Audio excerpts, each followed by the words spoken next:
everyone. I've got a very special guest today on the show. It's been quite a while since I've had a guest on the show, but I have got Ileana, the Star Traveller, and she has an amazing, interesting story that we're going to deep dive into. Ileana is a Star Traveller, an ET contactee. She's a shamanic intuitive healer, a past life hypnosis practitioner, and an SSP asset. And if you haven't heard of those terms before, we're going to find out a little bit more about that. I contacted Ileana to do a reading with her. She does a lot of different readings, and I did a galactic soul reading with her a little while ago. And the reason why I've contacted Ileana is because I've read a lot about her. I've watched a couple of videos that she's done over the last few years, and I really resonated very strongly with her story. And there's just a couple of times where I thought, oh gosh, that really rings a bell and that really resonates. So she's sort of helped me remember certain memories, and there's a lot of people that are termed whistleblowers or SSP assets, and I don't think I've really resonated with anyone until crossing paths with Ileana. She's got a very no-nonsense, straight-shooting energy about her, and her website is just a wealth of knowledge and information. I mean, she's just got a vast, comprehensive intel of information. So I guess to start, Ileana, do you want to, when you meet people and they say, what do you do? What's the first thing that you say to people? Well, first of all, I call myself Ileana. Yes, I say I am an alternative medicine healer and shamanic practitioner. So I try to keep it as forward as possible. So I say I'm in the alternative medicine field because I do Reiki and energy work, energy healing. I do it online. So I've never done I'm trained to do in-person energy healing, but I just do it online because healing, it doesn't matter the distance, the span of time. Healing goes anywhere. Energy could be directed anywhere. So I do online energy healing. I also do past life regression, past life readings, galactic soul readings, what you had done with me. And that is, you send me your name, your first and last name, and you send me your questions.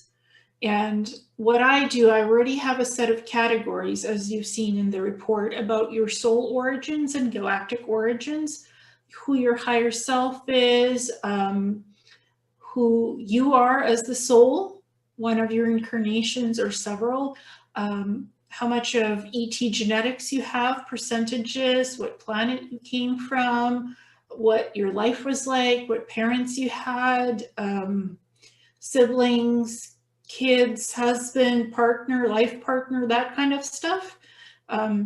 So all of that comes up in the galactic soul reading, and also traits and characteristics about you yourself that I psychically pick up, that's in the report, and also your questions are answered as well. So that's what's included in a galactic soul reading. It's a soul report that's emailed to you, and it takes about a week or two to do, because I'm psychically accessing your memories, your past, all that stuff about past lives. So that's how that's different than a past life regression, where you spend an hour or 2 hours with me going on a shamanic past life regression journey and accessing past lives. So it really depends on what you want.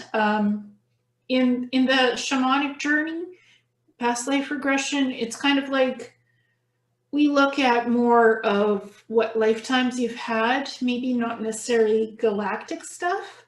Whereas in the galactic soul reading, that's specifically focuses on galactic soul origins. So that's a Yeah. little bit of a difference in that. Yeah, that was the one that I was really fascinated I was very intrigued about, because I think when I had an inkling of waking up or being not of this sphere completely, it was about, I think it was 2007, thereabouts. And I just remember lying on my bed saying, I'm not from here. And it was just a thought that was very foreign to me, because who would say something like that, you know? And it's like, I'm from a galaxy far, far away. And it just sounded like I was about to, you know, go into, I don't know, the intro of a sci-fi film or something. But I've had one other, I guess you would call it a psychic type reading or a channeling, but that was in 2011, and it was a group team thing. So I just was involved in that and had a reading. But I had this urge just recently to really, really, I couldn't tap into it, or I haven't done a hypnosis or anything. And when and I thought, oh, Ileana is the one that is going to do this for me, because there was no one out there that I really connected with, or I really thought would do that. Because I guess I do have, I'm very discerning and to some degree skeptical about the channeling in general, because I always worry about who actually comes in, who are we actually channeling, and what, you know, what entities or are prone to infiltration. So I kind of sort of not allowed anyone into that field, into that space, until I could see that there was a certain energetic integrity, and I got like, yep, Ileana was on point with that on so many levels. So yeah, so if you're interested in a galactic reading, check out her website, which I'll put at the bottom of this video. But I wanted to go into well, for me anyway, very juicy topic of being an SSP asset. So for those that don't know, SSP, we're talking about secret space programs, even super soldier programs. But you did the 60 and back, and I know people that aren't familiar with that term will probably wonder what's the 60 and back. I'm aware of Tony's 20 and back, and I know there's a lot of 10 and backs, but 60 and back is such a huge span of time in that sphere anyway. Do you want to explain a little bit about what 60 and back is for those that haven't heard of it before? Sure. The 60 and back, it involves quantum leap time travel dilation. So basically, you're on Earth, you're taken from Earth onto a concurrent timeline on Mars, because I ended up on Mars, and they can take you back and forth between the two. So take you out of your home to serve I ended up on Mars basis. It's called the Planetary Corporations. I worked for most of my 16 back in the cybernetics labs, making biological human cyborgs that are augmented with nanotechnology and Neurolink implants and stuff like that. So I always knew that Earth still exists, that some of the assets had been told that Earth was destroyed and Mars is their only place to live. I actually knew that Earth hadn't been destroyed, that Earth was there, and I was concurrently taken in out of the timelines from Earth to Mars and then back home in between missions, actually. So most of my 60 and back was either on Mars or the moon as well, lunar space operations. So, but there was always that bridge of time concurrency where they could take me through the quantum leap portals, jumpway gate portals back to Earth. If they needed to return me to Earth, they could. So I always knew that the option to return to Earth was there. That was never hidden from me, and that's a huge difference between what other SSP assets have said, that they were tricked into believing that Earth had been destroyed and Mars was their only option where to live and work. Right. Yeah, I think I had read somewhere that a lot of people that had been contacted to go to Mars or what have you were told what you just said, that you know, that or the whole trickery that you know, they were going to be these special people that were going to start a whole new breakaway civilization, but when they got there, they were sort of ended up being kind of slave labor, advanced sort of slave labor to some degree, such as Tony Rodriguez's story. Did you find being away for 60 years, did it feel like 60 years? Like sort of when you came back, did you feel like you've already lived 60 years, or do you not really have that time concept being back here again? I never felt like I was away for 60 years or that I even spent that amount of time on Mars, because I was kept young. I was kept at the 30, 35 years of age with biological drug serums. So my face never aged to that of 60. So I never felt 60 is just a span of time with 60 years on between Mars and the moon. So, but I never thought that it was such a huge time period. For me, it went by so quickly because I was constantly doing different work, the cybernetic stuff, the ships, exploring. So I never felt it was a tedious 60. Never felt to me. It was always exciting because I was creating things with technology and advancing things. So for me, it was always exciting. And I certainly did not feel like I was enslaved to the point of atrocities, huge atrocities being made to me. My Neurolink implants sometimes would be controlled if I questioned things, and if I got out of hand, they would try to electrocute me through the Neurolink implants, and I would have nosebleeds. But that's about as much as it went in terms of punishment, just for full disclosure here. From planetary corporations working for the Mars Spaces and the cybernetics lab. So my punishment was, if and when it happened, it was not as gruesome as being raped or being a slave.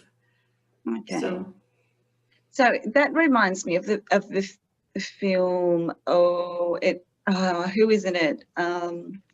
Jared Leto was in it, and now I can't think of it. But as soon as he started dissenting, and I think he was a super soldier. That's it. It was the remake of, not Total Recall, one of the Philip K. Dick books that turned into the film. Do androids just dream of sheep? What was that movie it got turned into? Blade Runner. The remake. Yeah. So when every time he sort of started to question, they'd bring him back from an operation or an assignment, and they would run through all the questions. Who are you? When you were sort of supposed to answer in this robotic way, and anytime you paused or your heart rate moved or something like that, they were like, okay, let's watch this one. So for you, like, when you say if you were a bit stubborn or rebellious, you had minor infractions, like that it was be a nosebleed, or there wouldn't be anything too extreme. It would be a nosebleed, or I would get electric shock through the Neuralink implants in my brain, and I would just shake. So that was the type of punishments I would get for stubbornness, or, thinking out of hand or not wanting to do something. That was my punishment, but it's the least painful, I guess, out of everybody else. Yeah, okay. So you were more in the, I guess, you didn't do a lot of field work? Were you sort of mainly doing the research and working in the cybernetics labs predominantly? Yeah, I didn't do much field work at all. I remember being based on space stations sometimes between Earth, Mars, and the moon, sometimes doing research communication type stuff, and piloting ships remotely with my Neurolink implant, with my mind in the implants, just testing out remote control of spaceships. So connecting with the navigational systems. So, but that's kind of typical because SSP assets get rotated between different bases, sometimes ships and sometimes space stations as well. Yeah. So yeah, that reminds me of Oblivion as well with Tom Cruise, how he had to go and man the drones to make sure that they were working, and I guess his partner was doing all the monitoring the craft and whatnot. There was something that you were saying about okay, so the Neurolink implants, how do they work? Like, where are they inserted? And with the nanotech, how's that work? So nanotech, it's through dermal injection through your skin, and then it goes through the bloodstream, and it goes specifically targeting the brain. So I had 4 Neuralink implants in the left side of my brain, and they're powered by a small energy core that activates once the implants are in place.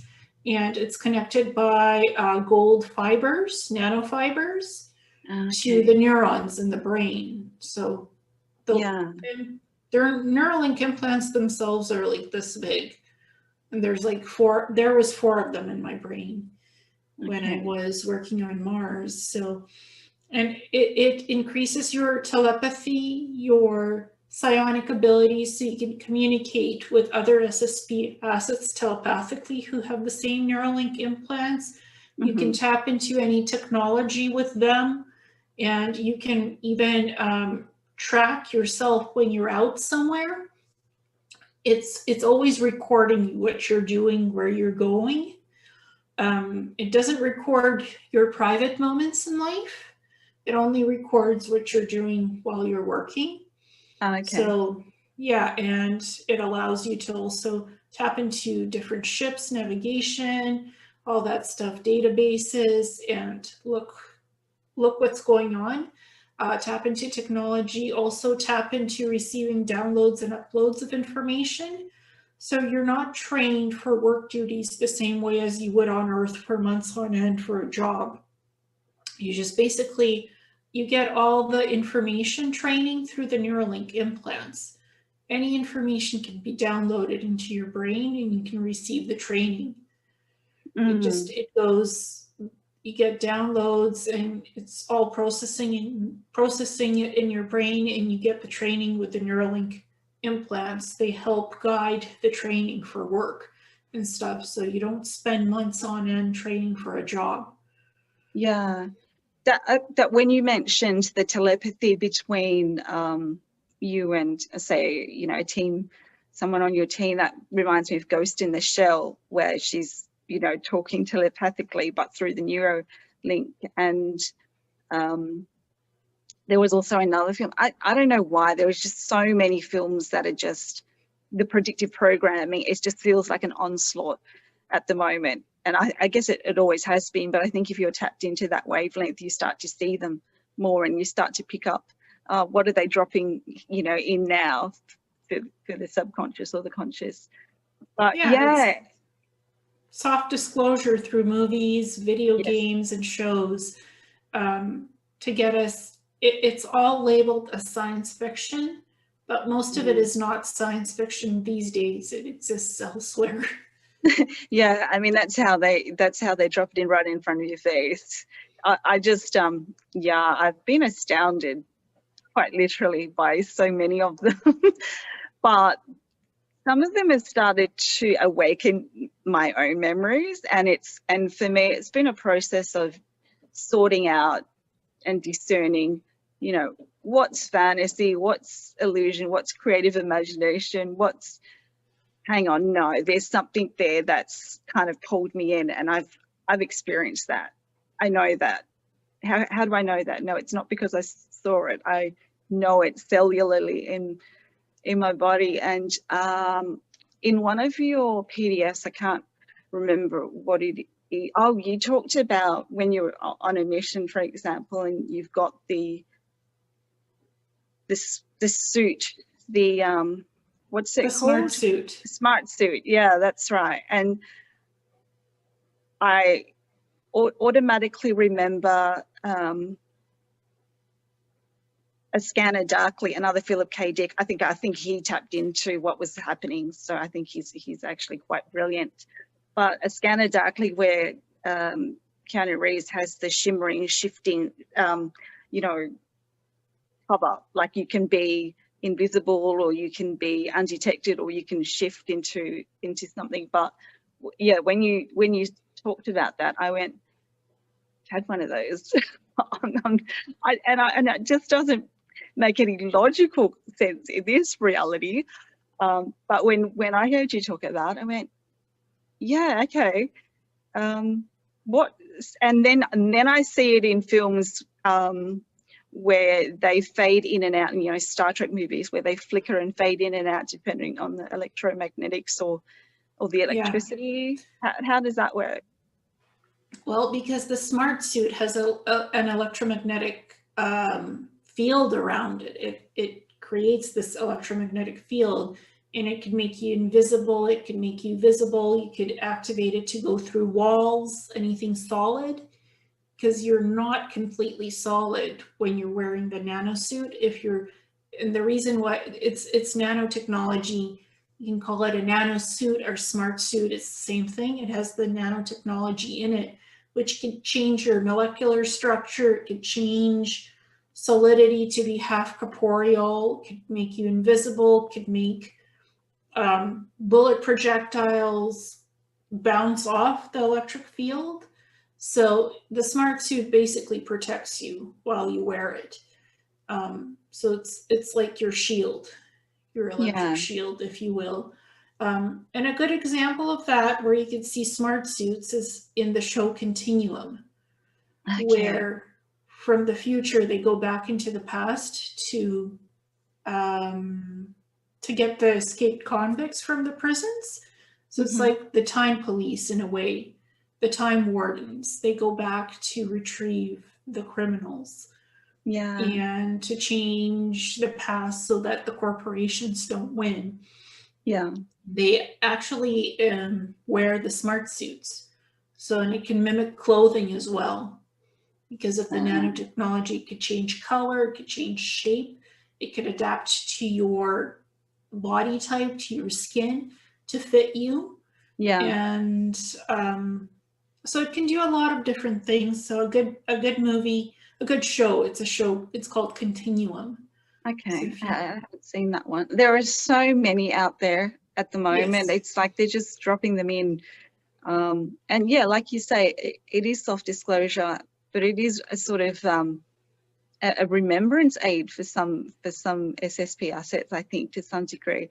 There was also in Divergent, and I'm a huge big fan of Divergent, because I talk about, I think that there are real life divergents here, and especially Divergent starseeds. But there was a bit in the movie, in one of the trilogies, I think it was the third one, where they get lifted up into the air, into this, it was like a plasma bubble thing. I don't know, but it was like a disinfectant that cleansed all the germs from the radiation from the world, the dystopian world that they were living in.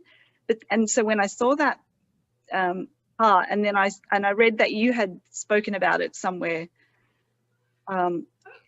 it sort of made sense to me, because I have this it's very strange. I have this OCD thing about cleanliness, and it's got nothing to do with the virus. I had it way before, but I have a remembrance of a place and a time where that was just natural. Like that was just normal to me, that everything was clean, like everything was sterilized. Do you know what I mean? Like the scene where, and you spoke about quick showers, how on the Mars basis, like it's very quick. And in that scene, there's a scene where they decontaminate the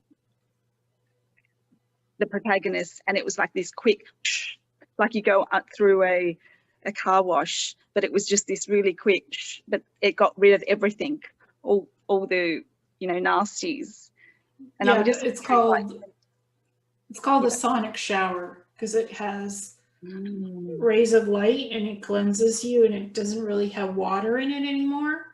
So it's a sonic shower. And the levitation, the smart suit can make you levitate. If you put it on a certain setting, it can levitate you up in the air and make you jump faster in the air. So, and run faster. So that's kind of where levitation comes in. Yeah. I mean, you see that a lot in the I guess the superhero type movie types. But I mean, I've had with the waking up and the fragments and the memories that sort of come back. I know you've done self-hypnosis to retrieve so many of your memories, and just the amount of detail that you've been able to bring back has I think has surpassed many that I've researched. You know, it's just been astounding what you've been able to remember and bring back. How do you have this knowing, this innate knowing that this really happened to me versus, oh, is this potentially an implanted memory that they've given me? Like, how do you discern the difference?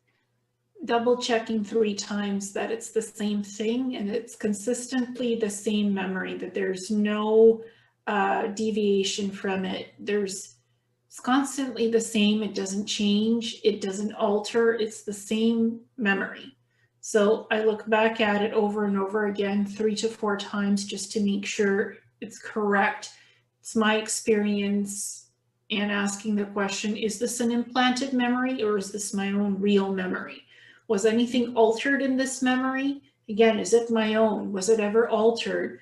Was it ever implanted? Just going back and looking at the same stuff over and over again and getting the same answers. So triple checking it's like fact checking. You would fact check anything 3 or 4 times before you publish something or make a video about it. It's the same with your own memories, just going in and making sure it's yours.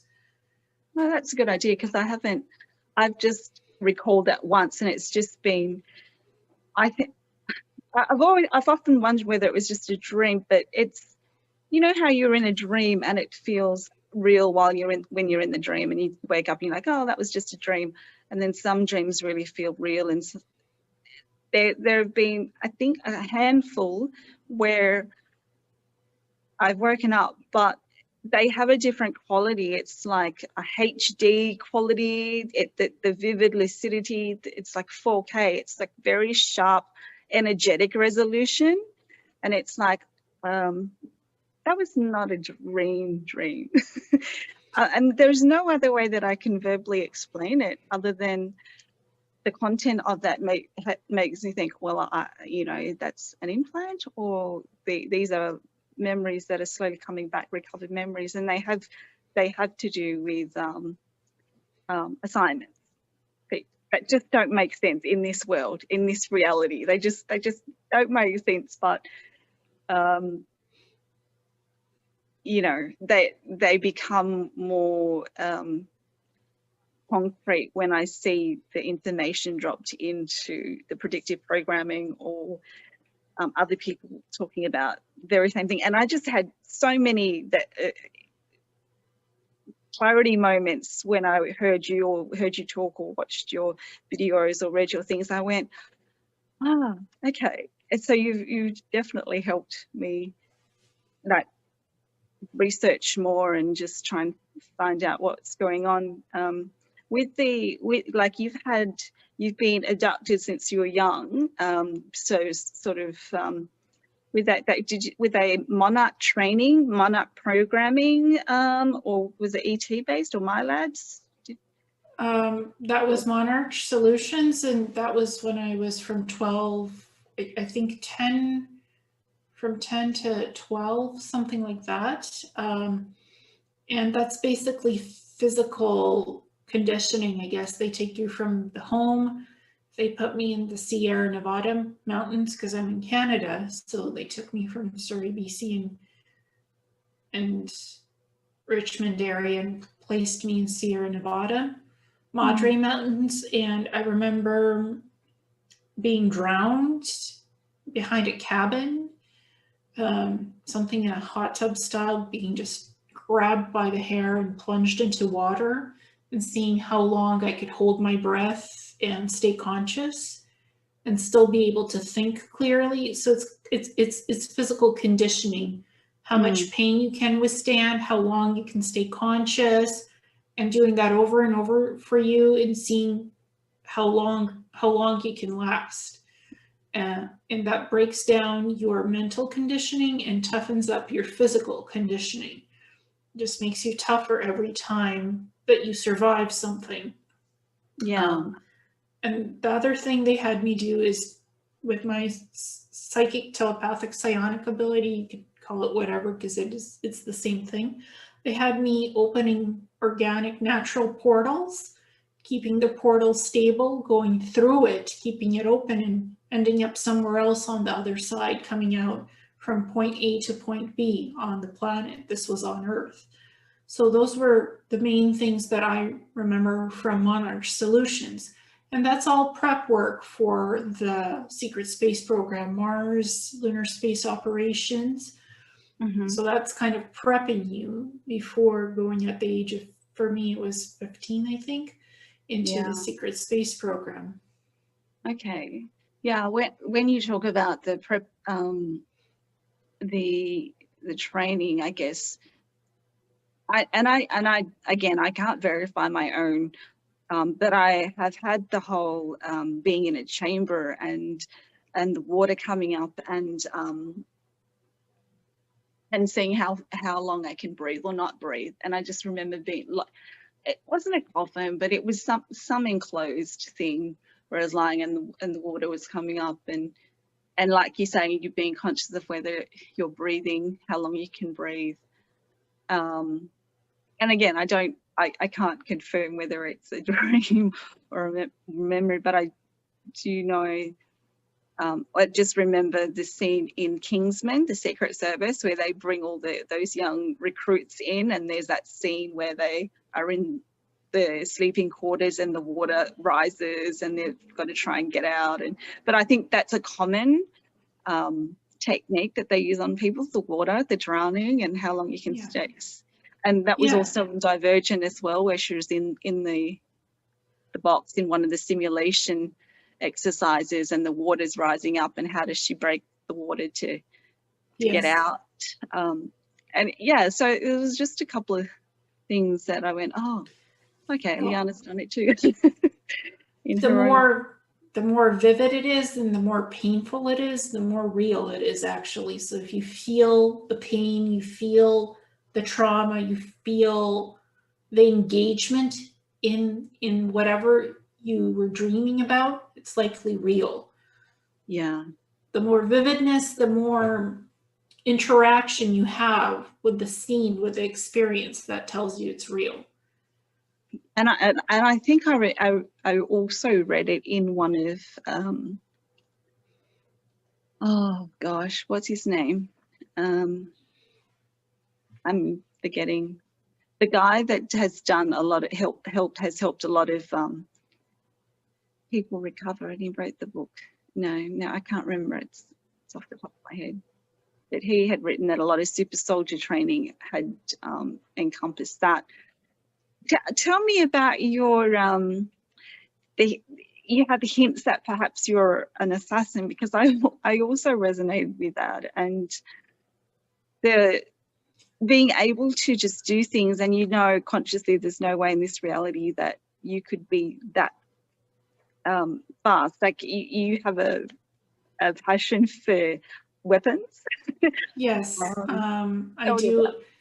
I have a certain emotional detachment to seeing dead bodies, to seeing people suffer, to seeing people bleed. When people bleed, I don't react on, oh my God, I'm going to pass out. I don't have that reaction to pain, to suffering. I don't really have an emotional component of being scared when I see and experience those things when it happens to others. So I have an emotional detachment.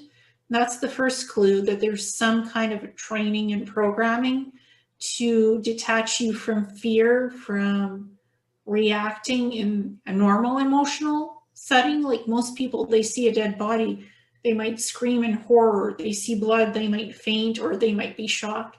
I see that and it's like, okay, well, somebody spilled blood on my porch. I'm just going to mop it up and make sure they get to the hospital. I actually had that happen to somebody who tripped on my porch by accident on a brick. Wow. And hit their head, and they were bleeding from their forehead. And the quickest reaction I had was go grab my phone, grab a towel, give them the towel over their forehead so they don't bleed out completely and lose too much blood. Call the hospital for somebody to call an ambulance, or for somebody to come and get them, to take them to the hospital and to just get treated. So I had a very calm reaction, just get steps to get them help. But I didn't freeze. I wasn't nervous. I'm like, just here's what I have to do to help this person to stop bleeding. So that was my first reaction. Take care of it. Make sure they don't bleed on my floor. Make sure they don't bleed out. So first reaction is just make sure they don't bleed out. That's not what a normal person does. It's just there's a desensitization that a gut instinct to just take care of it and stop the problem immediately. So that's kind of number one for me, that I'm desensitized to normal emotion. I don't feel the same range of emotion, like the same range of compassion. I'm a good, decent person, but I don't feel these deep feelings that most people do. So my emotional range is quite detached. So I'm not emotionally oversensitive to things. I do collect weapons. I have semi-automatic rifles, I have guns, I have knives, I have swords. You name it, I got it. Because I've always been drawn to picking exotic weapons. And I guess self-survival skills with weapons. When I was sitting there with my dad, it's because what you have in Canada is a PAL license. You have to be licensed to carry restricted or non-restricted weapons. You have to have a license. If you don't, you can't buy a weapon at all. You can't buy a gun or a rifle. So I went through the training with my dad. An ex-police officer has a training facilities, and they train you how to use weapons. The theory behind it, the history, and the physical handling, and taking it apart, putting it together, the positions, the safety, all of that stuff, how different weapons work, why it's restricted, why it's non-restricted, and what's prohibited, what you can't buy with a license, with a PAL license. So I thought, okay, well, we're going to go and we're going to get trained. I'm going to read all the manuals. I didn't read through any of the manuals. I sat there bored looking at the videos, and it felt all like a brief dream to me, this training. Then I wrote the 2 tests for restricted and non-restricted, because some of the semi-automatics are very much restricted. I'm not going to mention specific weapons because just don't. But anyways, for me, I passed the tests in the higher range without really studying for anything. Just had it in my cellular memory. This is how firearms work. This is how you take them apart. This is how you put them back together. This is where the safety is. This is how you hold it. This is how you shoot it. And how they work, and the history behind the weaponry. My dad and I took these courses for about 3 weeks. We all passed the tests. Some of his test scores were lower than mine, and some were equal. And he had been in the Russian military, so and I had never been in the Army military, never. I did have battle ready Viking class training. That's what's called in Planetary Corps. For those who are not in the field, they're still trained with basic firearms and stuff. That's battle ready. They call it battle ready training. So that's what I had with laser phaser weapons, with laser swords. And that's what I remember, wearing a smart suit and being trained with laser phaser guns and rifles. The laser sword is very interesting to me, because I don't know if it's a past life thing. I have this assassin sort of energetic thing, and I have been told that in a past life I've been a samurai or a samurai warrior or something. But I think we have a sword in the house. My ex-fiance, like from a decade ago, he was a black belt martial artist, and I think we probably had a karmic relationship there. But I guess with you, maybe not to that extreme degree, but I've always felt that I could wield it, but that I consciously at the moment I wouldn't be able to. But if I was put into a situation where I had to, I would be able to. And I don't. It's very strange, because I did a bit of Shaolin Kung Fu training ages and ages ago, but it's always been there. There's something to do with this, with the sword and the katana and the hanzo. But when you talk about the laser sword, is that sort of like the Star Wars, the Jedi, the no, not one of those? Or well, it's a physical metal sword. It just has a core component that is plasma powered and operated. So when you hit the different setting, it goes from a metal sword to still a metal sword, just activates the plasma energy field on it, and it deflects bullets, it deflects other laser fire. That's why you're using that sword, to deflect whatever's coming at you.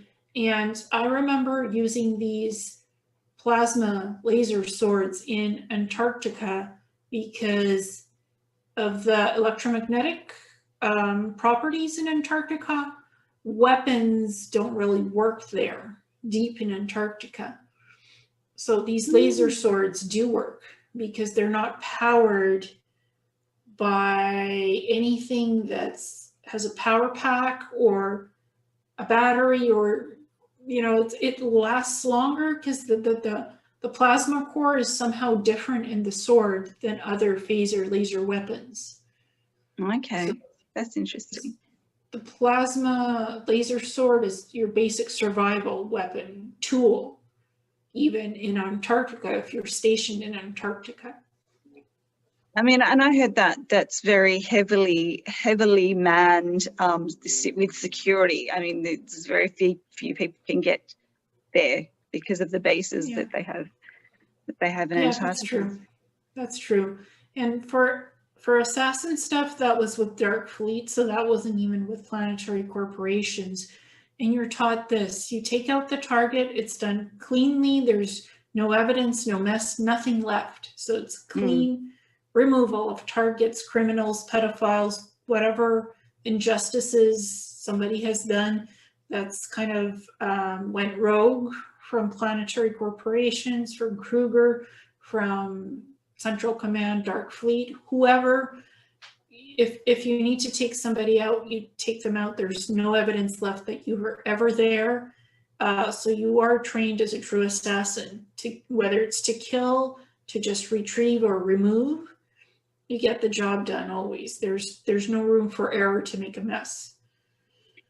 Is that often, like, is there a ratio between, say, male and female assassins, like in the space programs? I mean, I know generally, obviously, the males have the body build to be more physically suitable, but the women have their own advantages. Like, I mean, they're very, I guess, not sly manipulative, but they use their assets that you know, to the best of their ability, and they can be, you would never know. Yeah, you would never know. Honestly, if you're wearing a smart suit, there's you can have the same strength that a man does and the same advantage that a man does. Because Okay. Smart Suit just doubles your strength. It's not about bulk or height. It's like never underestimate a book by its cover when you're looking at somebody. Just because they're short and skinny and slim doesn't mean they're not powerful, because it's what's in the inner self of the being, the character, whatever. You know, their capabilities are not about just strength and size. It's about how you think, how you act, how you plan things out, your cleverness, your ruthlessness, your capacity to do whatever. So that's what counts as being an assassin. Yeah, and that's sort of very reminiscent of the Kingsman, where you go through the stages of the training, and the last stage, I think they test your compassion, like, do you end up shooting the dog kind of thing or not, you know, or they place you in that simulation where, yeah, they do test, can you kill your father sort of thing when you're face to face to it. That reminds me of Chuck as well, where they just program you with all the know-how. You know, like you can suddenly do all 5 different styles of martial arts, and you just think, oh, okay. And that's in so many movies. I think that they can just program super soldiers with all this, It's not even programming. It's just the downloaded information from the databases, teaching databases into your Neurolink implants. So you're kind of subliminally taught how to do things. And you don't have to get years and months worth of training. It's just all downloaded into your brain. The Neuralink implant interprets it, processes the information to make sense to you, and you're ready on the job. On the job training in a couple of hours, couple of weeks, instead of years or months on end. Yeah, that sort of makes sense, I guess, to what I've been observing and researching. So tell me about what I really wanted to also find out is about the advanced technology, the holographic medical pods, because I think people have been crying out for that. And I know that you did an interview with Randy Kramer, and he was saying that he doesn't see it coming out for another 10, 20 years or in mass. And people are wondering, do these holographic medical pods really exist? Well, they do in the programs. They Yes. do on the Mars bases. Yes, and probably in some of the underground Black Ops research labs on Earth as well. So, but this is technology that's based on plasma energy healing, I guess, with plasma frequencies and morphic fields. So there's an energy component connected to these holographic medical pods to regenerate tissue, bones, limbs, you know, it's connected to plasma fields and plasma sources as the core of the technology, what powers it to allow the skin regeneration, to allow body regeneration, rejuvenation, even age regression. So, and it's not accessible. You're right. These holographic medical pods are not accessible on Earth. You can't just go and buy one. You can't just go and get one. It's not available in the medical system. It's not available privately to get one. I get a lot of emails. Oh, Ileana, can you teach me how to make one? Can you tell me where to buy one or get one? Honestly, they're not available. I've said it so many times in interviews, and I'll say it again. It's not physically available for you to get. You can't get inside it. You cannot buy it. You can't get healed with it. It's not here. It's not here in the public. And it won't, I don't think it'll be here in 10 or 20 years even, honestly. Wow. I know, because a lot of, I guess, people in the alternative health seeking community have all, you know, there's all these different, I wouldn't say technology, but all these machines like the Rife machine and various machines, and you wonder, you know, if someone was able to create it and make it and put a patent on it, they would be found and they're taken away by some organization. They're not supposed to have it. The black ops people just come in and take it away and put it in a black vault and never sees the light of day. That's so true. Honestly, and Big Pharma makes good money off of medications and different types of just medical devices that are already out there. You know, that do keyhole surgery, microsurgery. So the whole medical field would cease to exist if these holographic medical pods were to come out in the public and be available in hospitals, medical centers, etc. But literally, you'd be able to heal any type of disease, regrow limbs, do age regression to turn back the clock of aging, Alzheimer's, dementia. You can reverse any type of disease, disorder, or ailment. So it would like instantly be a different world. Yeah. That we'd be in a different paradigm of medical technology. Yeah, I think a lot of people are waiting for that. But I do know that some people, when they go into meditation or they bilocate into another space and time, they go into their own healing pods. I guess it's more when they go on vision quests or when they tap into another space. I don't know how accurate or how effective, or whether anyone's really come forward and said, oh, I traveled to, you know, I bilocated to this region, sort of healed myself and, you know, come back and I'm much better. It's possible to do it. I mean, I just had an interview with Randy Weitenheimer, who's a shamanic energy healer and practitioner. He says that you can access your own template, so to speak, energetically, your own template of when you were healthier, when you were younger, and you can put that over yourself. If you're sick, energetically, you could kind of put an overlay over yourself, or somehow integrate that template when you were healthier, that energy template of when you were healthier. You put it over yourself now and heal what is out of balance now in your body or emotionally. Okay, so, that's interesting. Yeah. I just call these energetic overlays or composites. Okay. You know, because you're thinking outside of the 3D matrix. You're thinking energetically and you're working energetically.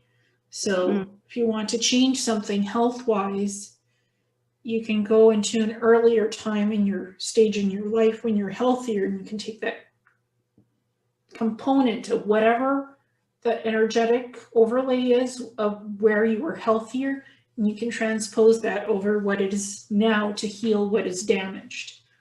Sort of like you go quantum back to that source point and then retrieve it holographically. Yeah, that sort of makes sense to me. Why didn't I think of that? Yeah, and your mind and your soul, your energy field is doing that with you. So it's not just a thought form of you going back and retrieving it. It's you actually energetically doing it. So you're doing your healing work energetically. You're not just sitting there with your eyes closed thinking about it. You're energetically doing it. Right. Okay. That's something to practice and focus on, I think. Yes. And always self-care and mindful thinking of positivity. I'm healthy. I'm positive. Having the positive vibration, because when you have negative thoughts, you can actually hurt yourself physically, the body. What you think, you sort of overlay over yourself, and you create a physical burden of pain if you're always negative. If your thoughts are negative and it's like, oh, I'm never going to get healthier, I'm never going to improve on this or that, it's kind of negative self-sabotage. That's right. Prevents you from getting better. Just the way you think, the way you act, and the way you feel. So when you feel positively, you are healthier. When you think more negatively, you're not so healthy physically and emotionally. Yeah, because your thoughts emanate a frequency, and, Mm-hmm. and it's all modulating your own vibration. That's something that I always have to remind myself as well, is that we have the ability and capability to tweak our energy fields to some degree, I guess. Yes. Yeah. It's like So, self-healing. yeah, self-healing is something that I think we place into other people's hands all too often, sort of like you say, with, big pharma and the allopathic mainstream medical, just the people are just popping pills left, right, and center. And I mean, Yeah. I'm in my final year of a complementary medicine degree, so I've all gone back to naturals as much as I can, the natural healing, homeopathy, naturopathy, TCM, all that sort of stuff, to bring that back, because obviously I know that, same with you, it's like, but I remember a time when we didn't even have to do that. It was just instantaneous. I'm from the future. No, I'm from another place and time. We don't do this. This feels so backwards and archaic. Like this reality feels like the Stone Ages to me, because I feel like where I come from, none of this happens. And it's a really hard feeling to shake, because people don't get that when you sort of tell them. But I've experienced it. I know, like, what? Why are we doing this way when I know that it could be done that way? Yeah, I understand. Like, I remember past lives as ETs, future past, well, this was the future, and no disease, no pain, no suffering. Sometimes even just being pure energy, having the choice of taking on corporeal form or just non-corporeal, and to be able to switch back and forth, life being so easy, drama-free, problem-free. Yes. I remember it in my cell. Like, I have this, and you don't know where it comes from, but you just know that we've come back at this point here and now for some mission purpose. Yeah, and I guess a lot of starseeds have come back. So I wanted to ask about your coming back after being away. Have you fully integrated back into this reality? Like, are you able to lead a normal life? I only say that because I feel that when you have experienced things like such as you, that it may be very hard to talk to people in your day-to-day reality, and that people don't understand you, they don't get you, and you feel a bit of a freak and a weirdo. So you sort of just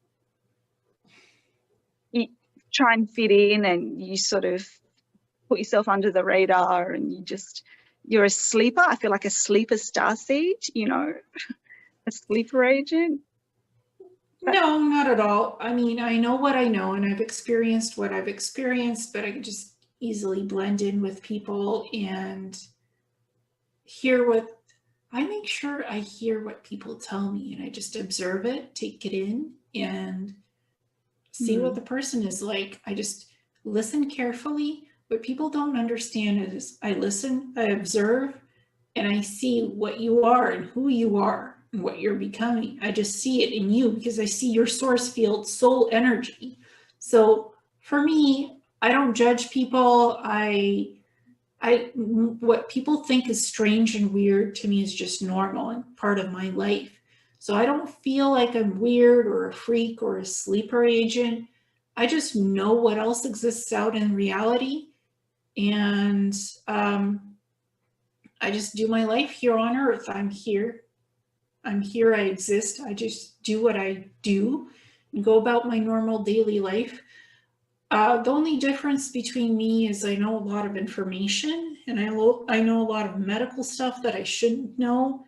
So if something medically comes up and weird diseases, stuff like that, I'm all over it because I'm always interested in medical concepts and new technology. For me, that stuff just naturally, I know medical stuff that I shouldn't know. So that's kind of sets me apart. So I just try to just be a normal person. I don't even have to try. I just fit in so easily with people. You could put me in a room with people and just engage in whatever they're discussing and blend in and become part of the environment, blend in like a chameleon, just adapt to wherever you place me and listen and observe everything from a 365-degree angle. Oh, I love how you say 365. Yeah. Yeah, I'm with you. From different angles. Well, how do I find a solution for that? There's a problem. How do I fix it quickly? My mind always looks to be 5 steps ahead of whatever I'm in, or, you know, somebody places me into something. I just think, okay, why am I here? What am I doing? How is this going to get done to accomplish something quickly? That's how where's my works. exit strategy? You know, you're just placing everything and everyone in. I find that when I'm doing that, I don't know, it's taxing because I feel like with you, my brain is sometimes overloaded with stuff. You know, meditation is not easy for me. I guess I'm more of a sort of a moving meditation, a dancing meditation type person. But I find that if I want to say something, I usually have 5 different ways of saying it or writing it. And it's trying to get it out right. And I don't know, but I often feel, do you feel like you're a targeted individual, or you don't really experience that coming back? I try not to go into that belief system. Okay. I've never really been targeted by anyone or anything. I don't feel that I'm targeted, that I'm selected for targeting. Because what you believe is what you get in your reality. If you think you're targeted, then somebody will target you for something, because that's what you're manifesting into your physicality by thinking about it, by being obsessed with it. Oh my God, life's woes. I've been targeted. Somebody has set me up, you know. Then you create what you think, your environment where you live. Your thoughts create reality. So words and actions have consequences. So if you think you're targeted, then likely somebody will target you for something. So it becomes a self-fulfilling prophecy, I guess. Yeah, it's something it's a polarity that you attract. It's a paranoia. It's a disturbance in the mind. You're targeted. Everybody's out to get you. Then the world will be out to get you, because that's what you create. That's what you attract towards yourself. Might not be consciously, it could even be subconscious, and you're not aware of the programming that you have, the belief systems, the bad habits, behaviors. We all have something, you know, that's we're experiencing. And just try not to have that feeling or thought that everybody's out to get me, because nobody really is out to get me. Nobody cares what I'm doing. Yeah, that's so interesting, because I have I guess read people's experiences from the extremes of being sort of people being targeted, and to what you're just saying now, like, well, that's really strange, and that's anomalous. There's sort of a glitch in the matrix. That's just bizarre, weird. And I think I have moments where I don't feel I'm targeted, but there have been strange things that kind of happen, and you just think twice, or you just look again, or you just question. You think, what was that? Did that happen? But then I do hear of the paranoia of a lot of people, and I think, well, okay, if you're targeted, why would you be targeted? Is it? And then I run through all the different scenarios. Are starseeds actually tagged and tracked? Do they know who's who and who can shift and change timelines? And do you have these like Minority Report, or people that come back in time travel, which we'll get into the time travel, but do people come back and shift and change someone's trajectory? Oh, that person is can influence the course of events that way, so let's just maneuver I guess the Adjustment Bureau, there's a little bit about that. The Time Traveler's Wife. I have this inkling, and all I can say is that it's just an inkling that I resonate with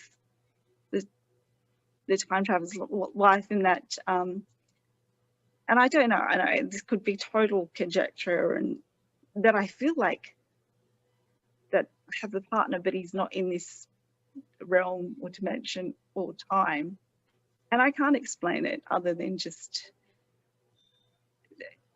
yeah.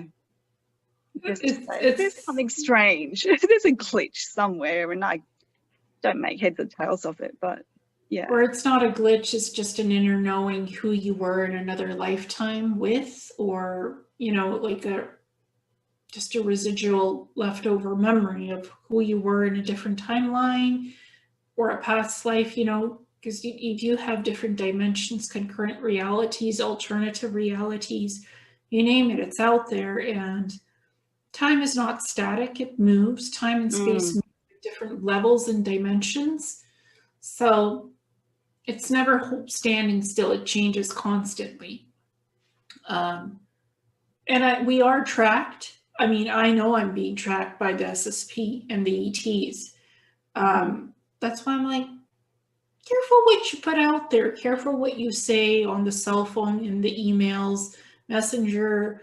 All of it is being tracked. What you think is encrypted is not encrypted. So I just am very self-aware of what I put out there, and some things I keep to myself because I don't want to trigger, you know, the trackers. I don't want to bring too much attention to myself because I don't want anybody knocking on my door. I don't want anybody coming to physically pick me up or remove me. So I'm very cognizant about not creating any red flags with things that I say and do. And that's very smart, I think, and I think a lot of starseeds, I guess, have that. And then you have the ones that are coming out, and it's been very hard for me because I've wanted to do that. I've pretty much done exactly that, and then I felt like, yeah, but you're not really out there speaking what you know, or sharing and expressing some part of what you need to contribute into this matrix and fabric. And then I get torn between the two because it's like, yeah, but I'm happy just undercover, laying low, don't want to be causing any waves. And then it's like, yeah, but is that what you came here to do? Like, just live a normal 3D earthling human life? You know, but if you have a career in the medicine field, if, you know, you have to have certain decorum, certain way of being in a job, that's when you think twice about what you're going to be saying or under which name you come out from, because you don't want people to find you on the internet. If you're a prominent doctor in a hospital, or you're a business person and you have all these experiences that you want to come forward with, people are going to Google you.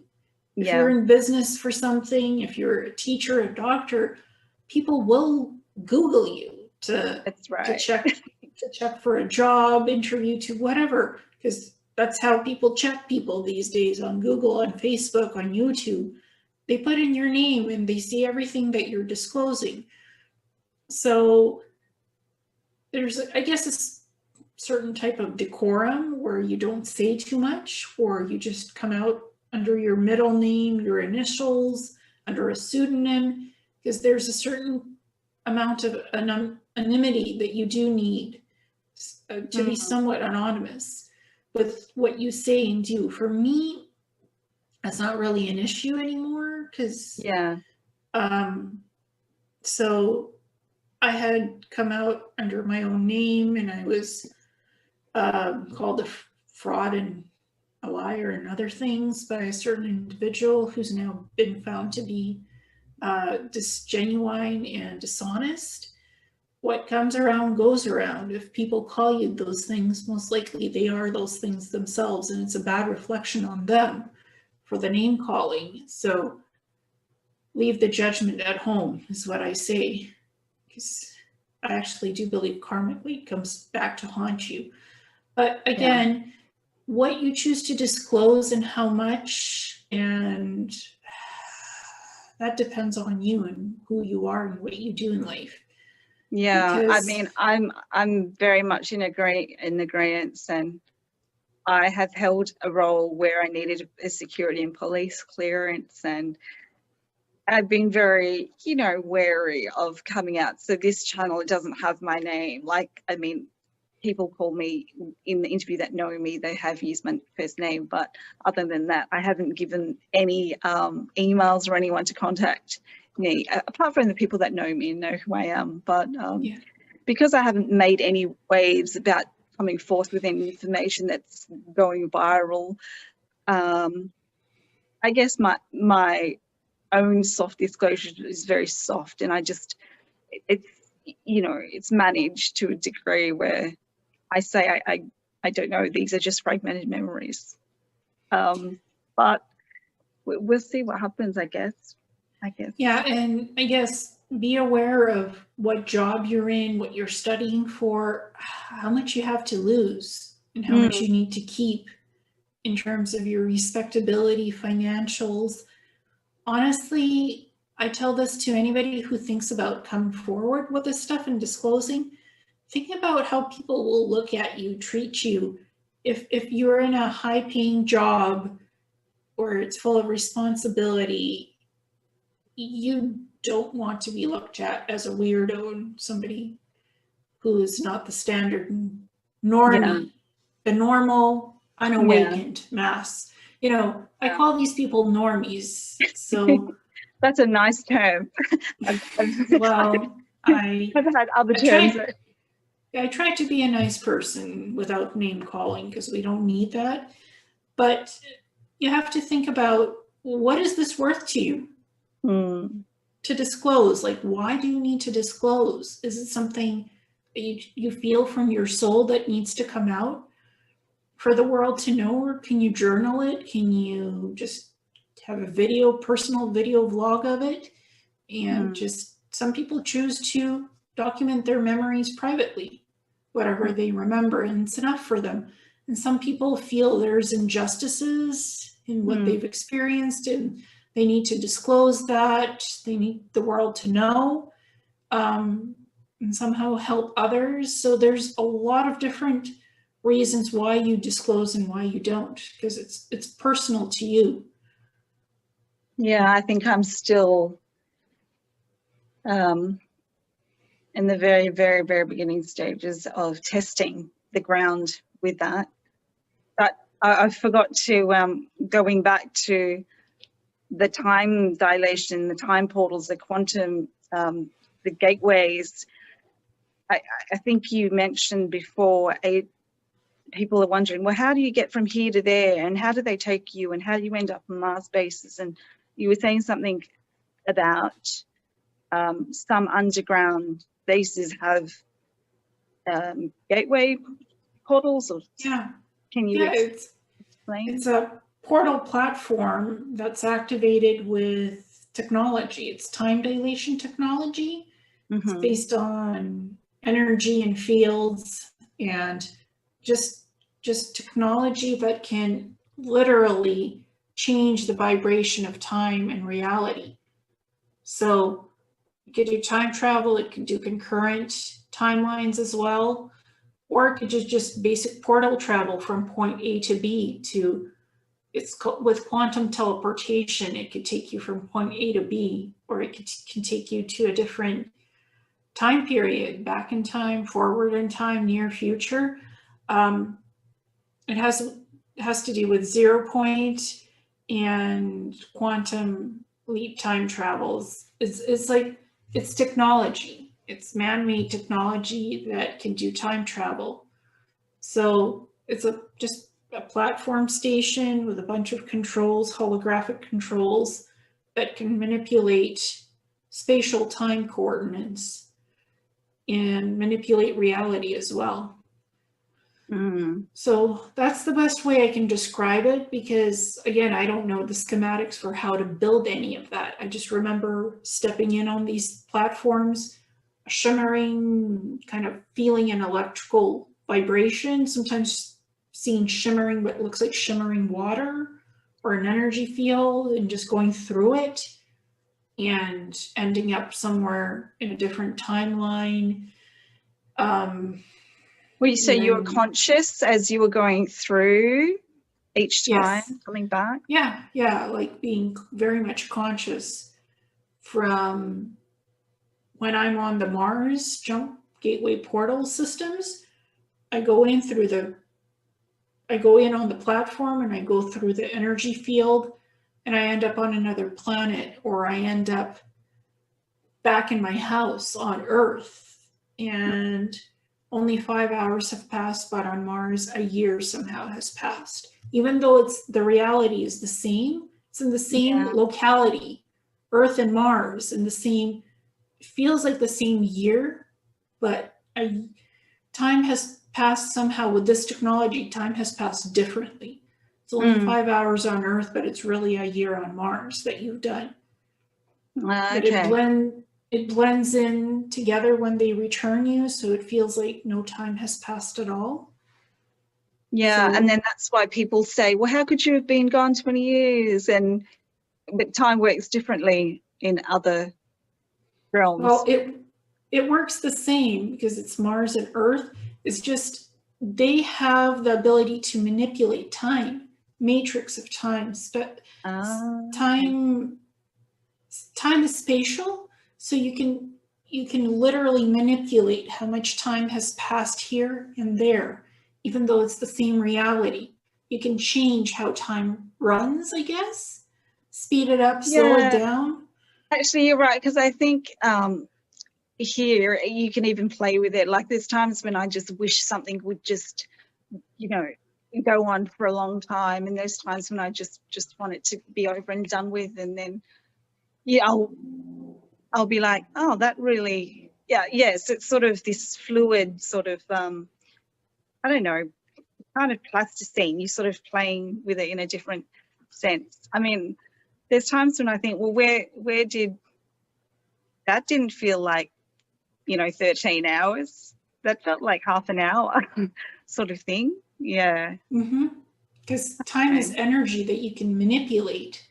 So, I mean, the Mars and the Earth stuff, it was the same reality. It's in the same spatial coordinates. It's not in an alternate timeline. It's a concurrent timeline where you could just shift space, matter, and time and make it seem more than just 5 hours, but a year has passed. So it's time dilation. That's why I call it quantum leap, time travel, time dilation, time shift. So the same reality is just shifted and changed and manipulated. Yeah, that's fascinating. Yeah. Seem like a year instead of 5 hours. And like just a little bit off on a tangent here, you know how a lot of people think that they're from the Pleiades or they're just from this one star system or this galaxy, and I have this resonant knowing that there are so many other galaxies out there, far flung, or in here, whichever way. I know there's some people that don't believe in that space at all, but what do you think about that? What are your thoughts on other galaxies? Like, I mean, have we managed to get outside of this galaxy? Or I don't know, I'm just throwing it out there. I just feel like the cosmos is huge. It's just so vast that we can't just be Earth and all the planets are revolving around. It's got to be other constellations and other galaxies way out there. Well, of course. I mean, look at this example of NASA. They're constantly discovering new Earth-like planets, habitats of planets, Earth-like habitable zone planets by the dozen with telescopes. So yeah, that's physical. that has locations in space, in different galaxies, in different star systems. So it's proven that those things are real.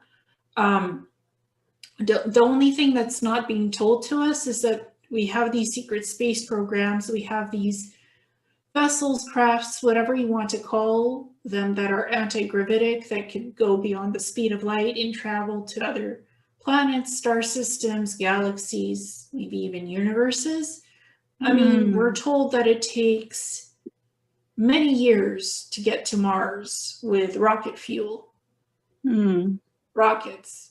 But if you know about the other ships, the TRB series, anything that's anti-gravitic, it could take you to Mars in 30 minutes or a couple of hours. It's like a nice airplane ride from Canada to the States or something, or a train ride. The same concept applies as just a craft that can leave the Earth atmosphere, go above the atmosphere into space, because it's anti-gravitic, so it could just take you to another planet. It's just technology that is being suppressed and kept from us, like everything else that's not in the sphere of 3D reality. You know, if they don't... Do you think we'll ever, that's something that's going to be available in the next 100 years for us to do? I mean, I know Elon is, you know, working on something, but who knows what's really going on there with Elon and Tesla. And probably within 100 to 300 years, I would hope, because if you know about the Kardashev scale, which is the scale of evolution for beings, we're on 0. We're not 1 or 2 or 3 or 4 or 5. We're 1 on the evolutionary scale. We're not even 1. We're a 0. So, and that goes up in scale of evolution if you could travel into space, if you stop having wars, if you've eradicated diseases, if you've harnessed energy, you know, and you don't have fossil fuel anymore, you're not killing each other, you don't have famine, starvation, you know, you're not causing the destruction of your own planet. So we're a 0 on the Kardashev scale, a 0.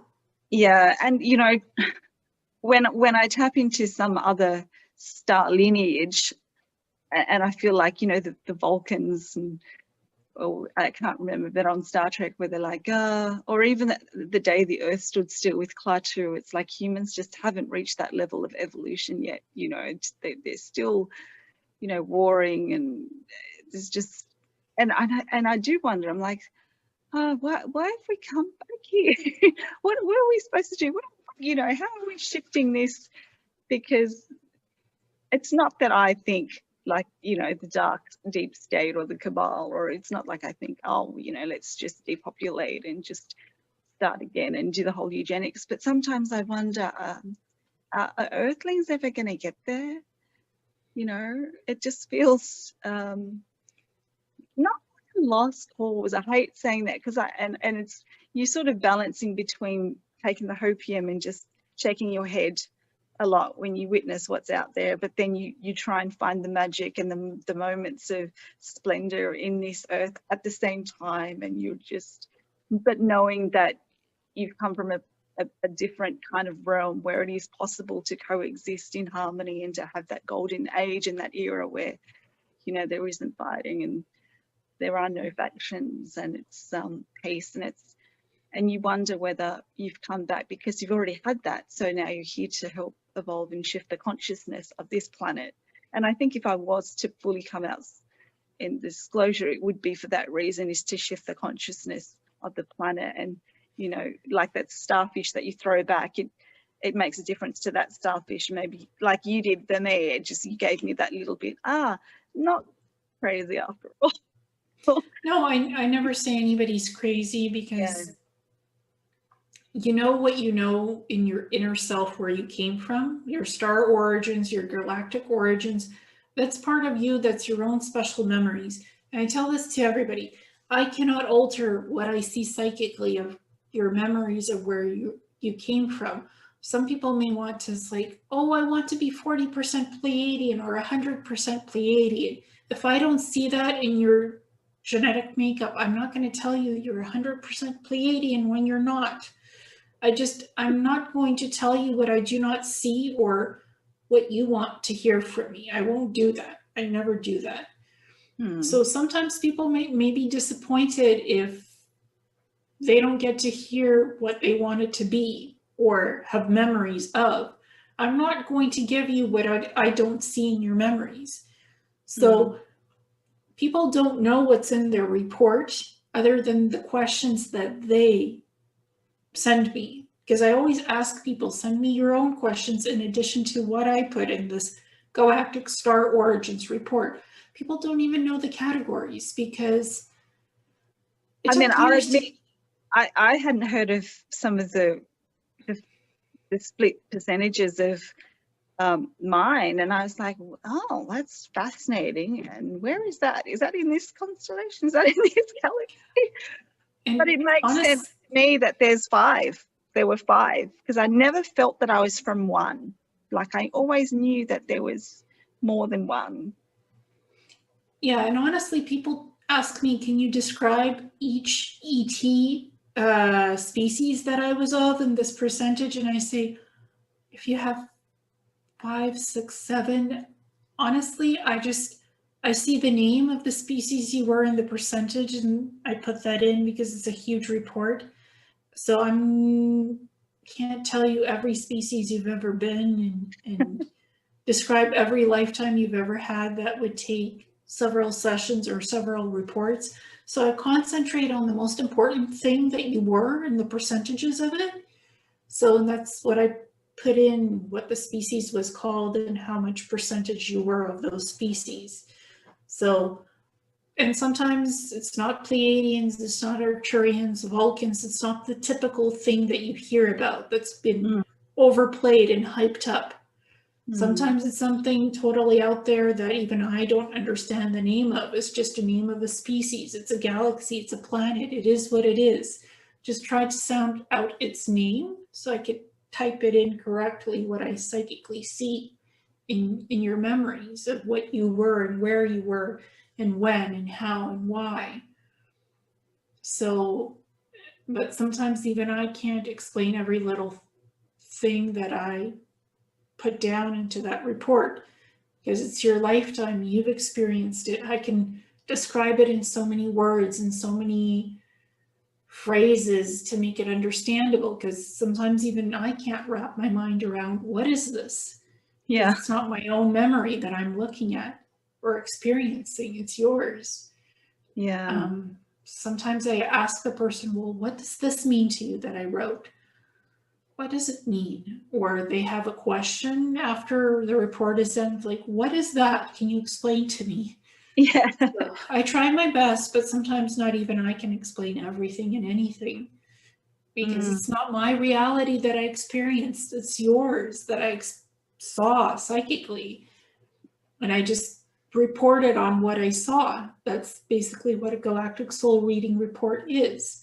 What I see in your memories in your past lives or life, the most important thing that I see is what I put down into that report.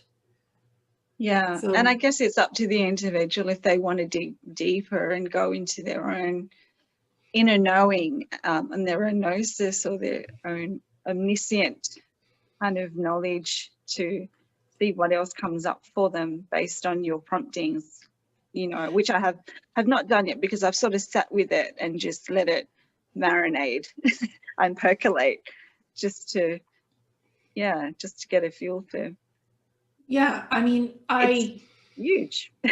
Yeah, I mean, I've looked into some of my past lives, and I've even have it documented on my website, but I haven't done a galactic soul reading for myself. Oh. I've looked into my higher self, the history of her and her life, and it's on I put it up on YouTube. It's out there, but I just try to be very cognizant of living my human life where I'm at now. Sometimes it saddens me to compare it to some of my other more exotic advanced lifetimes. So I just Well, try to stay in the here and the now and vibrate that's with this. very interesting that you mentioned that, because I think I was trying to get perspective, because I felt like this here and now is not, it's not that it's not making sense or that it's drudgery or that it's, I just went, there's got to be more that I can integrate. And like this, you know, when you talk about 365, like it's just like I've got to feel like I've got to make sense from the macro as well as the micro, and it's going to go cosmic. I know it's, but I was really just reaching for something to tell me that my human existence here is not just that I'm going to be recycled, reincarnated and go through the soul. Oh, that was the other, I don't know if we have time to talk about the soul capturing technology and the soul transference and what you think of karma and, you know, reincarnation and coming back, because a lot of people don't want to come back. Yeah. You know, they're trying to find the way out of the matrix and the exit strategy. And, you know, it's huge topics. Yeah.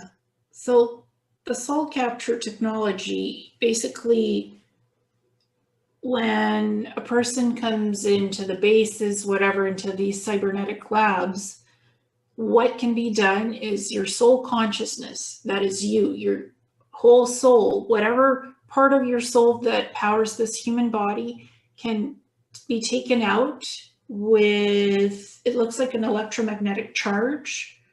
You're lying in the holographic medical pod, you're in the regeneration tank, it doesn't really matter. That technology has the ability to, with electrical force field, literally take out your soul from your body and put it into another electromagnetic container frequency field, hold the soul, and then transfer that soul into another body.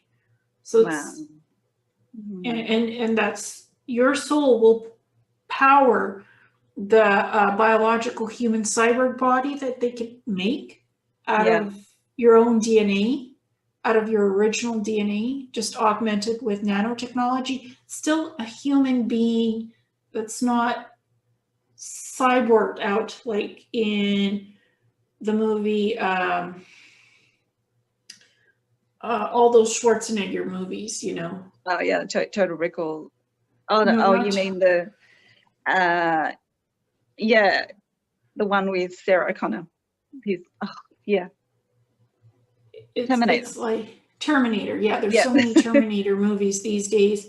It's not like when you shoot the Terminator, you see metallic bones popping out.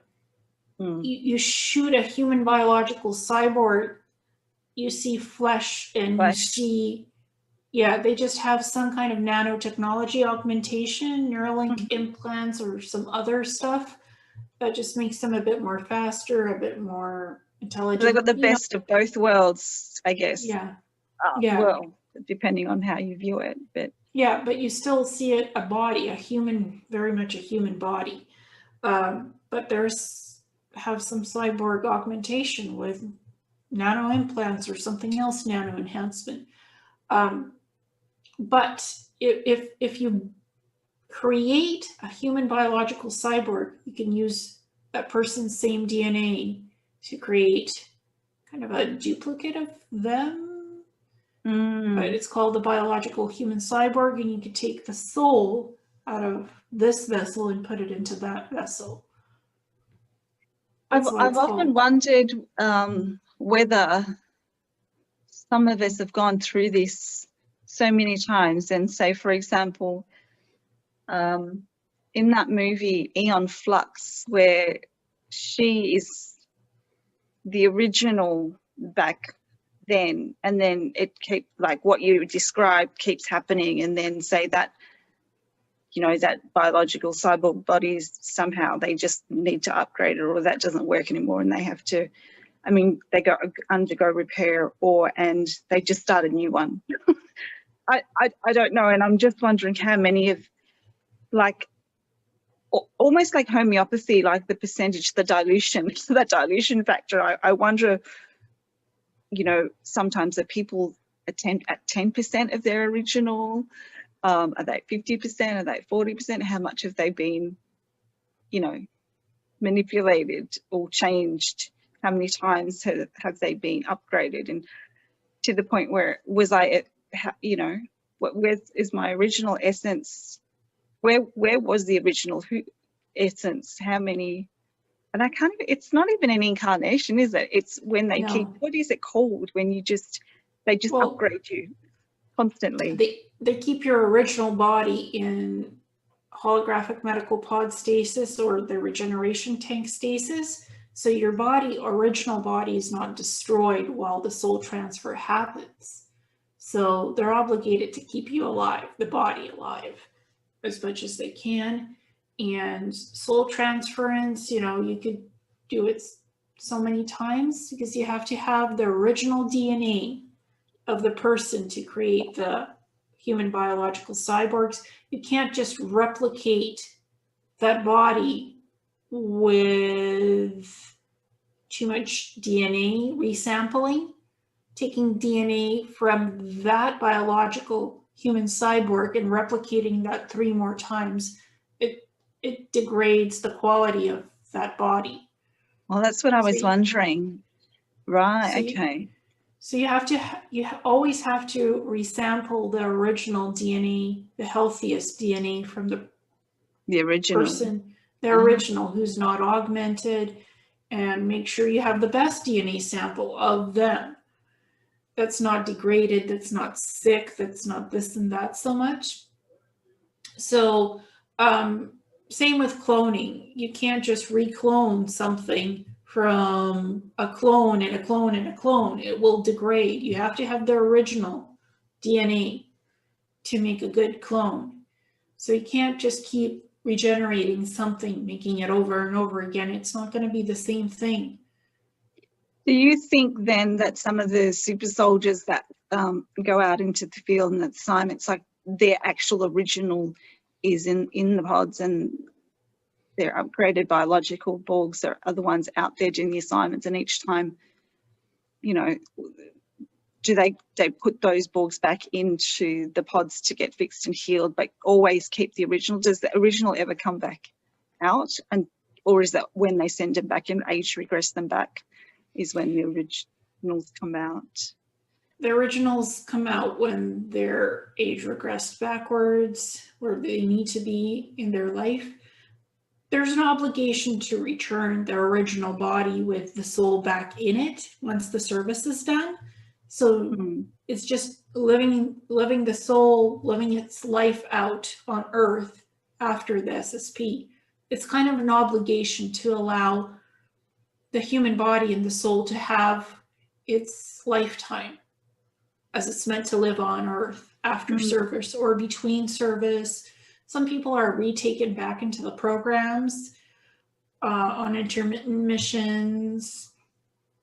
So it's about the obligation of not totally interfering with the human soul and the human body. At some point, you have to return it. You can't just let it cycle through 100 years without returning it.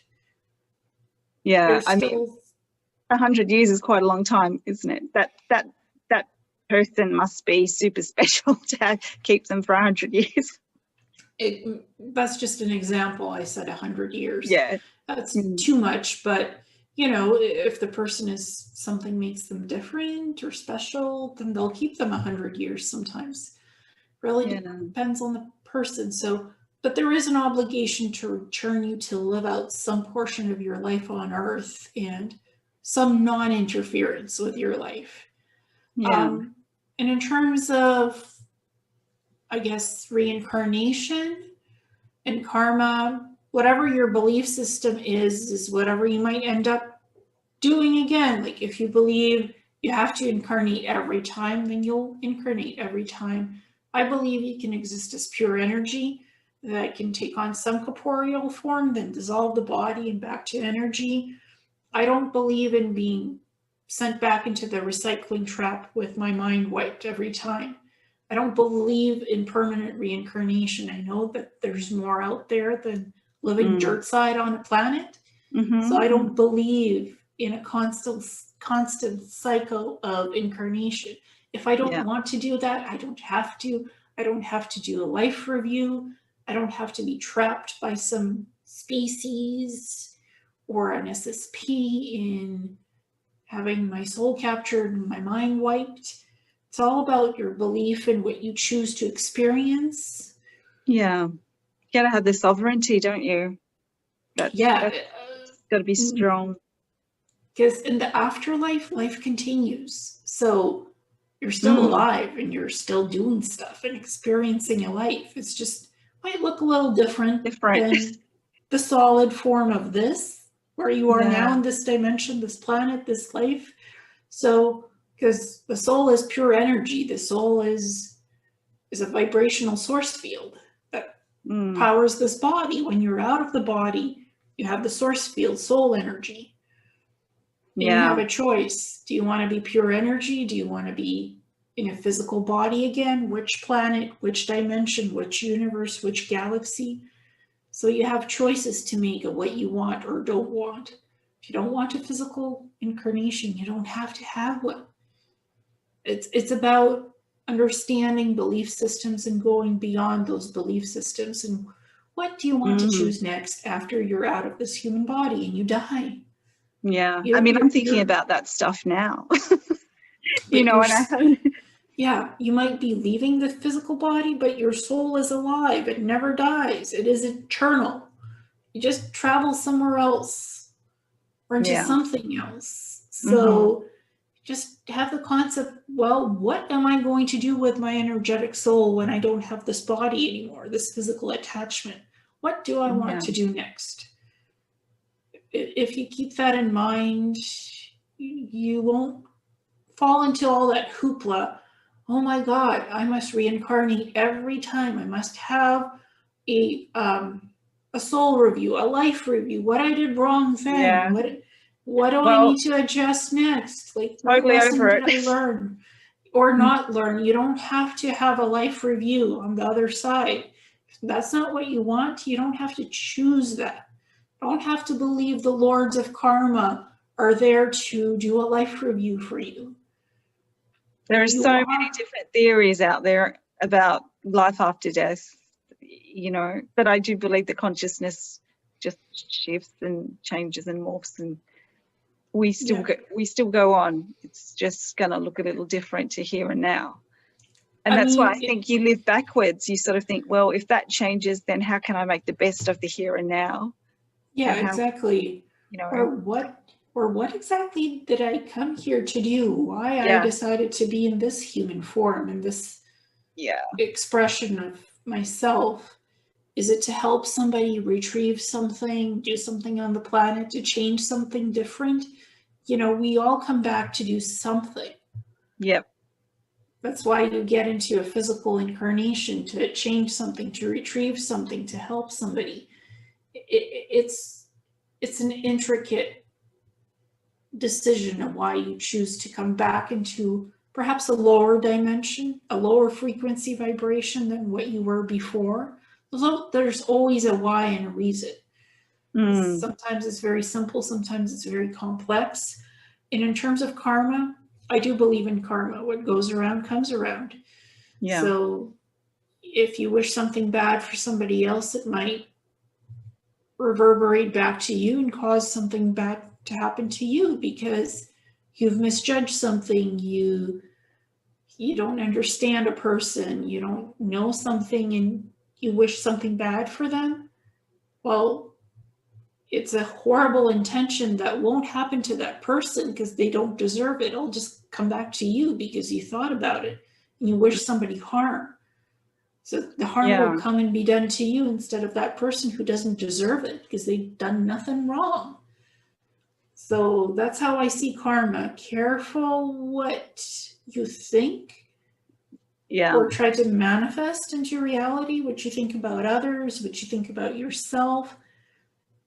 Because thoughts have power, thoughts have energy, and thoughts have consequences and actions. Absolutely, absolutely. And I think you hit the nail on the head because it does come back around. And I've been seeing that it's the karma backlash has been really quick. Like the turnstile has been extraordinarily fast. It's like it happened and then it just comes. It's, you know, you haven't had to wait lifetimes anymore.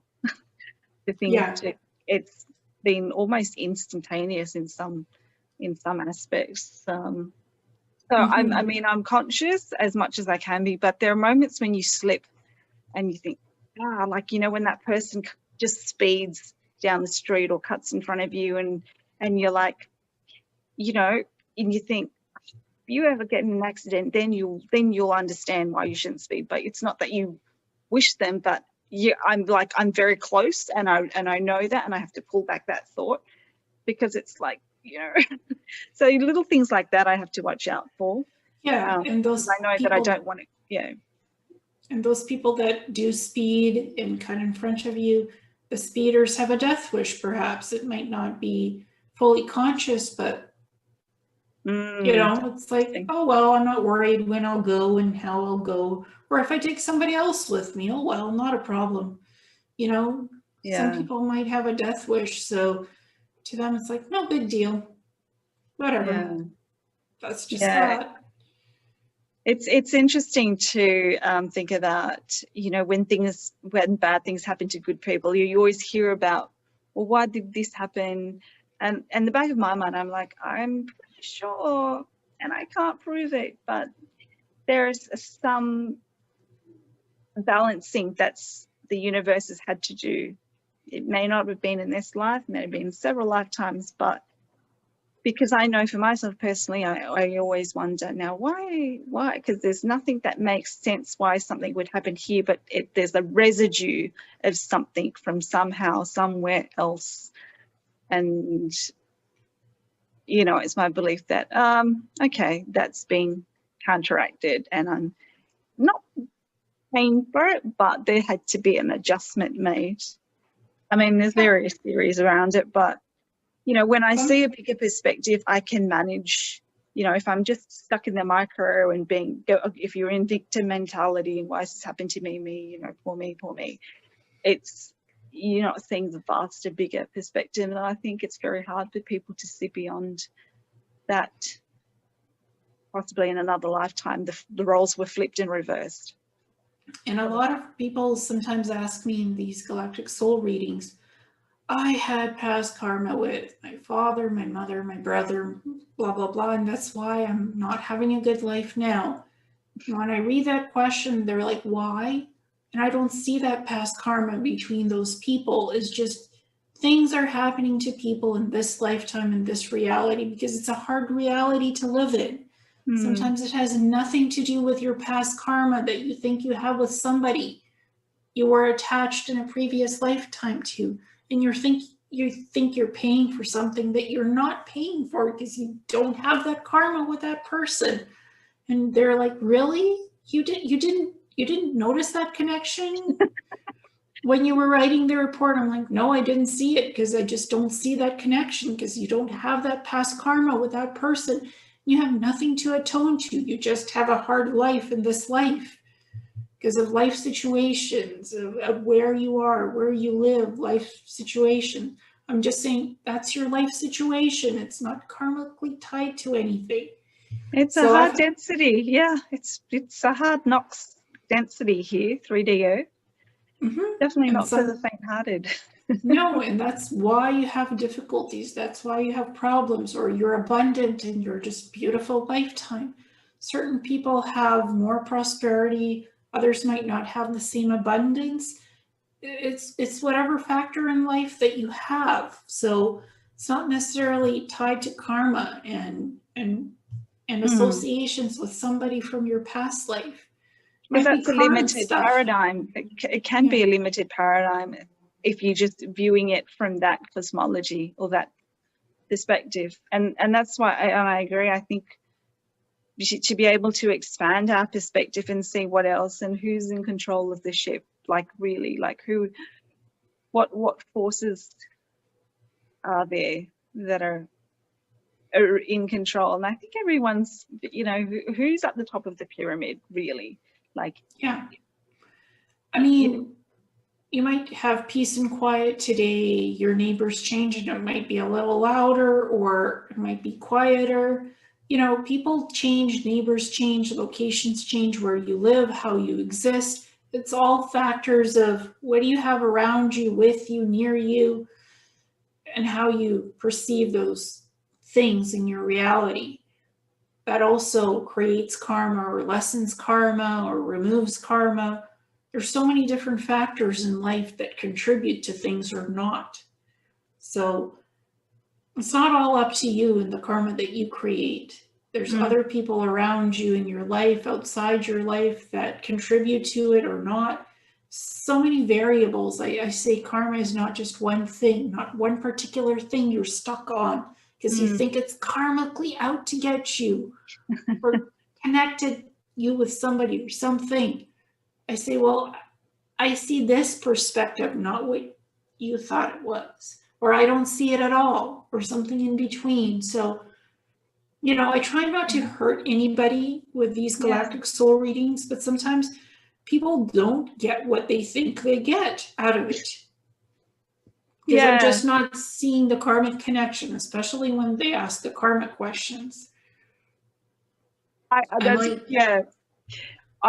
to admit, I had to wonder, because it's like I almost felt like I've got to get some sort of other validational viewpoint here, because, you know, I felt like it was just holding me back to some degree. But I pretty much went into it open. Like I just said, like, I don't want to influence or affect what you're going to see or not see, sort of thing. It was just like, let's just see what she sees, you know, and see without putting any spin. But, you know, there were a couple of the questions, and I think you had mentioned about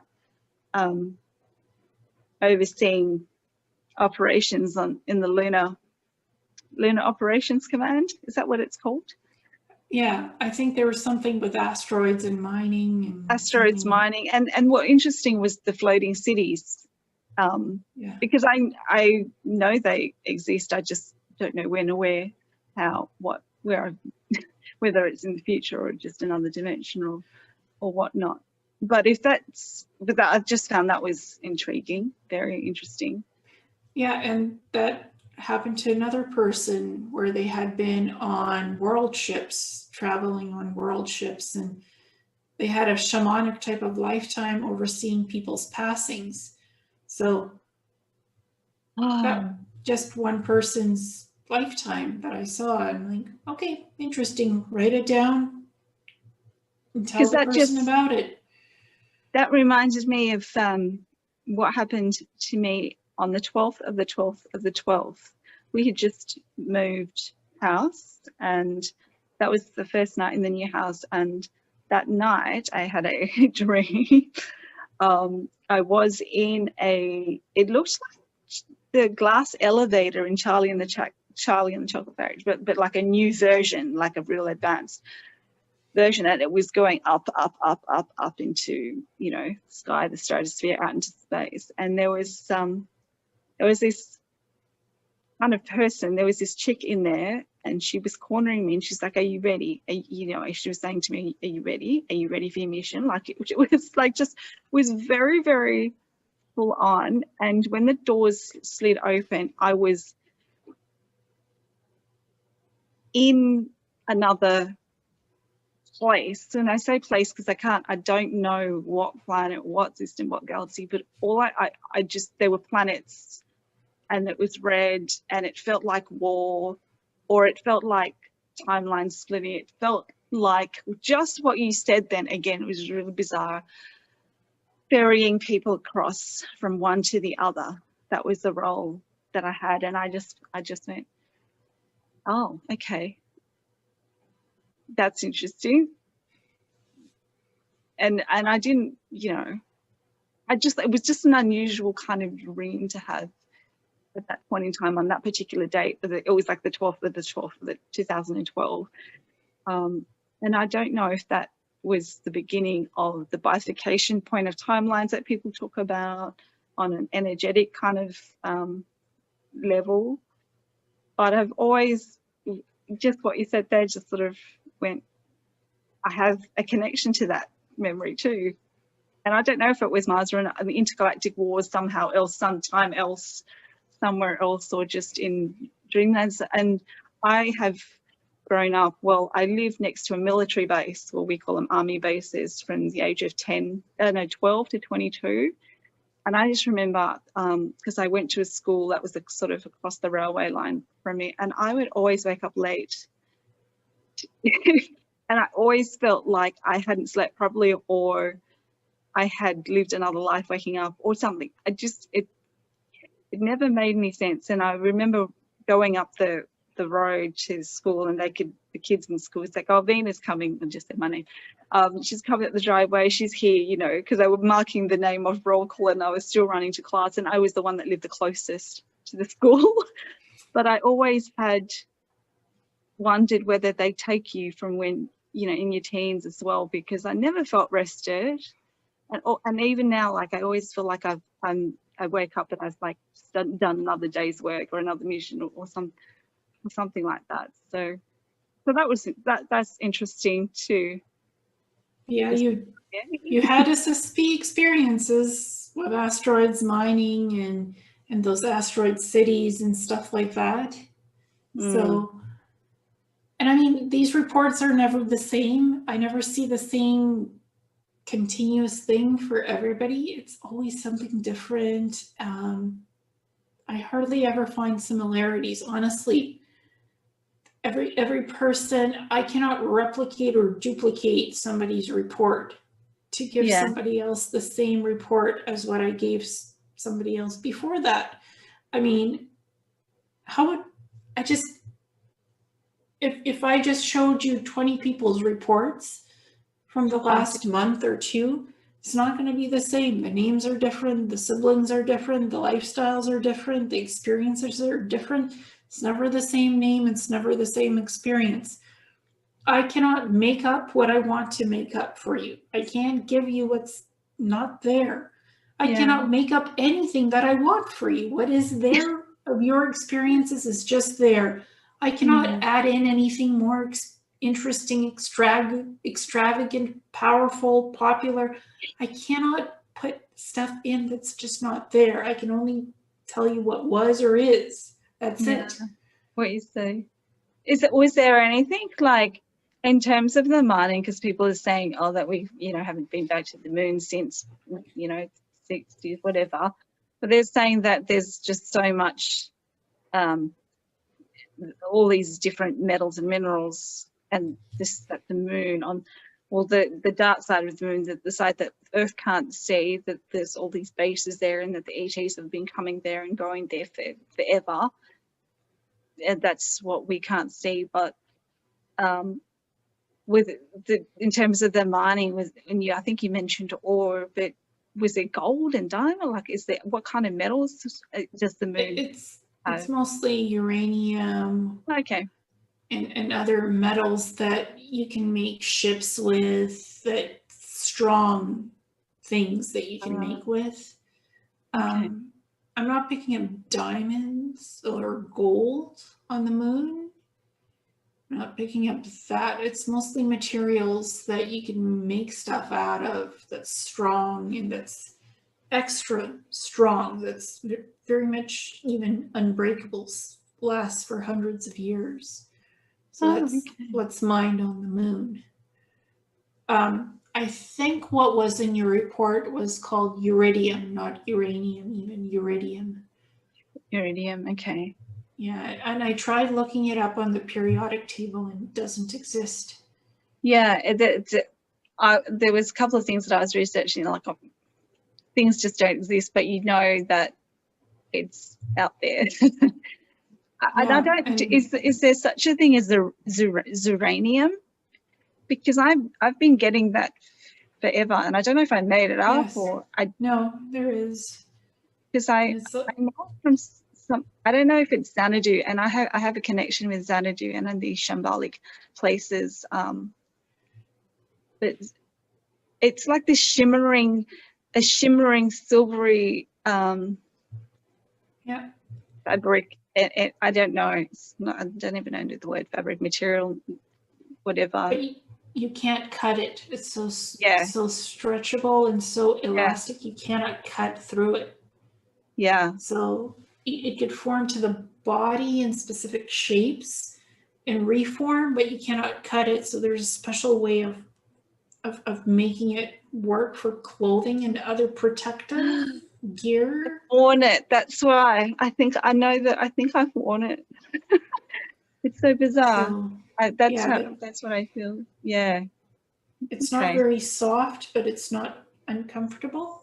So it's just, it's like malleable, kind of. Yes, yeah, like psychically feeling it. So it's interesting. It's an interesting fabric. And you're right, it's silvery and it just has that layered texture and feel to it. Yeah. It's not like what's that? It's not cotton. Play-Doh slime. Right. It's not cotton, and it's not quite slime, but it has a texture that's not as thick as slime or gooey as slime, but it's more. It's kind of gliding. Glidey and softer. Yeah, it's interesting. Yeah. Okay. Well, I don't know how long we've been going, but it's been such an interesting call, and it would be lovely to do another one with you later down the track. But thank you so much, Ileana, for jumping on with me today and being my first Zoom interview, because I've just, as I said before, I did them in person before. We finally got all the technical stuff happening. So I hope you have a great evening. I think it's evening over there now, isn't it? Yes, it's night. So thank you. Okay, well, thank you so much. And